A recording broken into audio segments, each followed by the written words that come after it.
Okay, it's been a while since I've done a video. I've in spending all the time trying to get this new site developed. I'm sort of finding it a little bit stretched to do a video every night since I've been back from holidays. But I'm going to at least try and do a couple a week, some on charts, and I think some on more generic stuff like the scanning videos that I've done in the last couple of days. Sorry about that. Okay. But let's do a chart one tonight. The first thing I wanted to show you is, or have a look at, is the XJO. Pretty impressive day today. One of the biggest positive candles we've had for quite some time. So, and getting very close to this 4800 res. I mean, we have breached it a couple of times here and here. We've been, what's that there, at 4811 there and up around 4815. So we have breached the 4800. Don't know if we've actually closed above at 47.99 there, 4800 right on it there. So we haven't had a decent close above it as yet. So you'd think a little bit of follow up tomorrow would look quite good, and a nice little ascending triangle here as well that we're looking to break. So pretty positive action there on the XJO today.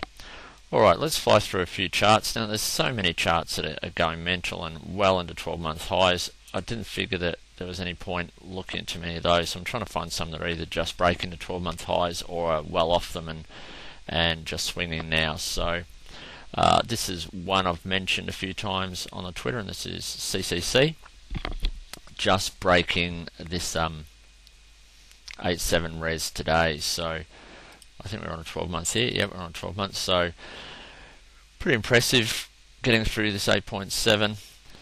Maybe if we pulled a weekly and see, maybe if we pull it over 5 years. It's unlike me, but it's one I've held for a little while, so it's not a day trade for me. We get a bit of an idea what we can look at for res. 9 cents there is probably the next level. But as you can see, back here the volumes were nothing to what they are now. So I'd hold way more importance on this volume from July onwards, because that's when the volumes really kicked in. So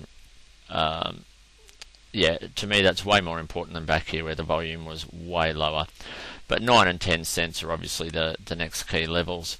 It's been as high as actually 25 or 26 cents back in 2007-8. So still plenty of upside.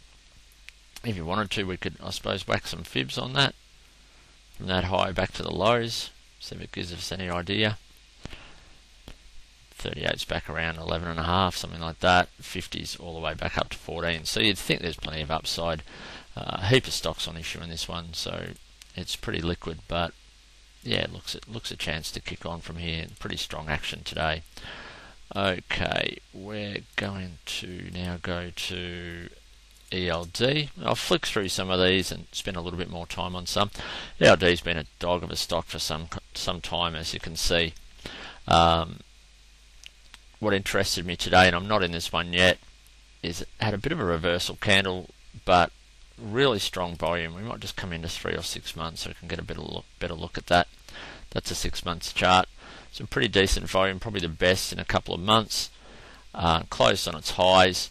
So will be worth watching tomorrow at the very least. I'll probably set an alert maybe up here at 54 and just keep an eye on it from there. But I won't rush into it. It's certainly a long way from breaking the downtrend, but encouraging signs at least from that today.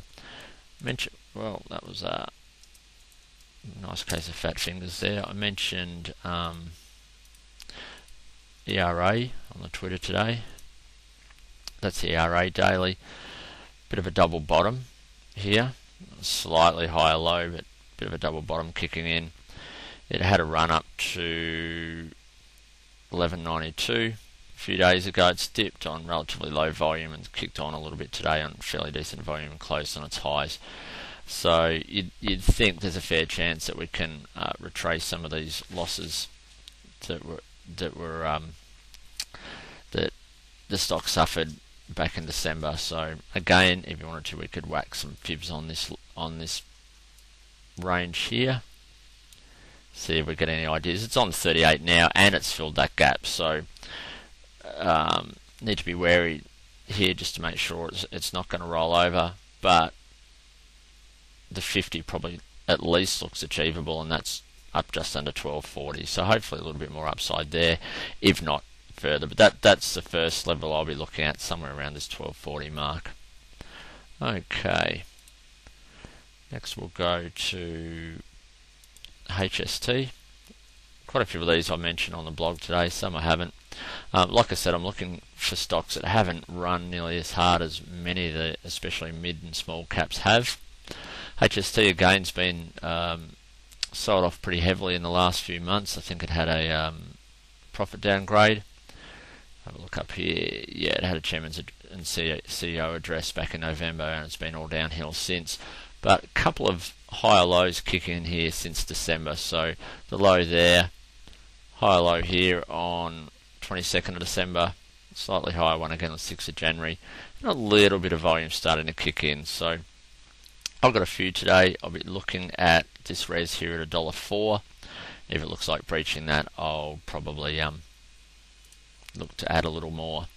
And again, if we wanted, we could whack some fibs maybe from there to there to see if we can get any indication of where some resistance might be found.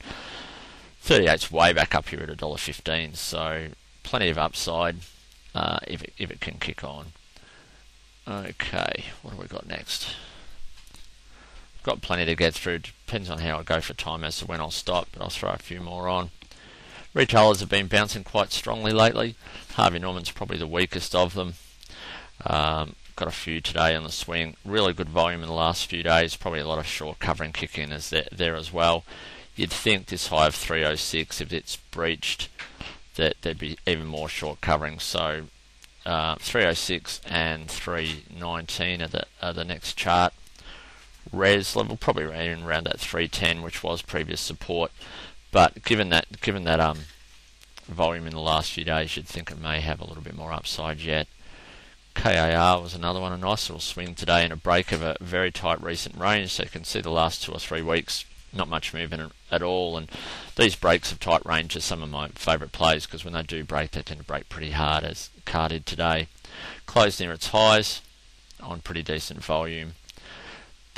Probably we could look at this res here, so 7.95 would be the next breakout. Probably look at $8 would be a fair spot to suggest is a decent area to be looking for a break. But look pretty impressive today. I took a bit off the table today, as I mentioned in my Twitter, because I'd got such a good run from it. Here's one I hadn't mentioned, come up on the scans tonight, ALS. I'll set an alert around here, 275. Decent volume today, so I'll set an alert there. As you can see, there's pretty strong res around that 275, 276 area, so I'll probably set it just under the 276 so I can keep an eye on it. If it's running really hard, I might break it myself. Sometimes I do trigger these breaks if I think it's worth the extra risk. Sometimes I sit back and wait for someone else to do it. Right, Biota, I think we'll go back to 12 months on some of these. Right, Biota was another really nice tight range breakout a couple of days ago. It's been in a sideways range for pretty much 6 months now.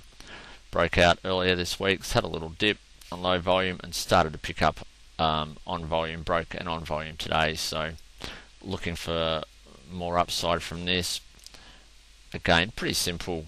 You know, looking at previous areas of resistance, 126 would probably be the next area we're looking at to see if there's any resistance there. But really nice volume in the last week or so, so chart looks pretty encouraging. Okay, FGE is the next one. I missed this one. I wanted to buy this at $5, and you can see here a pretty obvious entry. Buying new highs in a strong market can be a very profitable trading strategy, and a very simple one. You don't need indicators on it. It's just buying 12-month high breakouts, because you know no one that's in that stock is in it at a loss for the last 12 months. So, and if the market's strong, they've got very little sell resistance. So this had quite a few things going for it. It had bumped its head on a $5 psychological even number resistance. Really nice ascending triangle. If I whack a couple of lines on that, you could probably see it without me whacking the lines in, but really nice ascending triangle in here, and a very strong break.